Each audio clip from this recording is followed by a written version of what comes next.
Local train, जिसे लाखों लोग अपनी जिंदगी की लाइफलाइन कहते हैं। लेकिन सोचिए, अगर वही सफर आपकी जिंदगी का आखिरी सफर बन जाए, सिर्फ इसलिए क्योंकि आपने ट्रेन का दरवाजा बंद करने की बात कही थी। आज की ये खबर सिर्फ एक मर्डर की नहीं है, बल्कि उस 22 साल के बेटे की है जो रोज की तरह काम से घर लौट रहा था। लेकिन इस बार वो अपने घर नहीं, बल्कि अस्पताल और फिर पोस्टमार्टम हाउस पहुंचा। उस युवक का नाम था मयंक लोहार।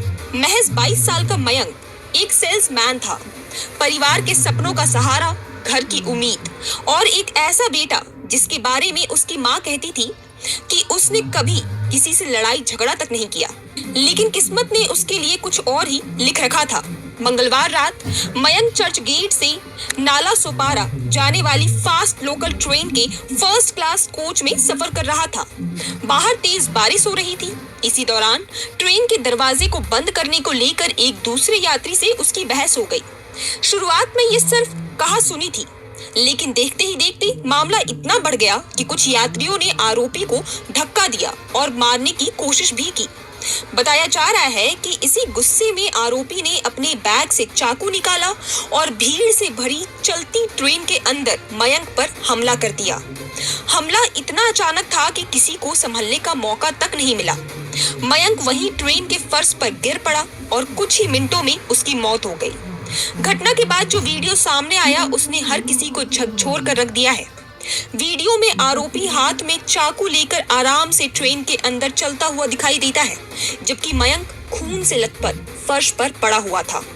सबसे दर्दनाक बात ये रही कि उस वक्त डिब्बे में कई यात्री मौजूद थे, लेकिन कोई भी आरोपी के पास जाने की हिम्मत नहीं जुटा पाया। बाद में आरोपी रोशन सुरवना को मुंबई के कुर्ला इलाके से गिरफ्तार कर लिया गया। पुलिस पूरे मामले की जांच कर रही है। लेकिन इस कहानी का सबसे दर्दनाक हिस्सा तब सामने आया जब मयंक की माँ कैमरे के सामने रोते रोते सिर्फ एक ही बात कहती रही, मेरे बेटे को इंसाफ दिला दो। वो कभी किसी से लड़ता नहीं था, कल घर से निकला था, अब तक वापस नहीं आया। वहीं मयंक की बहन का सवाल भी हर किसी को सोचने पर मजबूर करता है। जब मेरे भाई पर हमला हो रहा था तब इतने लोग थे, लेकिन उसे बचाने कोई आगे क्यों नहीं आया? एक परिवार का इकलौता सहारा कुछ मिनटों के गुस्से और हिंसा की वजह से हमेशा के लिए खत्म हो गया। मुंबई की लोकल हर दिन लाखों लोगों को उनकी मंजिल तक पहुंचाती है, लेकिन मयंक लोहार के लिए यही सफर उसकी जिंदगी का आखिरी सफर बन गया। एक छोटी सी बहस, कुछ सेकंड का गुस्सा और एक पूरा परिवार हमेशा के लिए उजड़ गया। फिलहाल आरोपी पुलिस की गिरफ्त में है और मामले की जांच जारी है।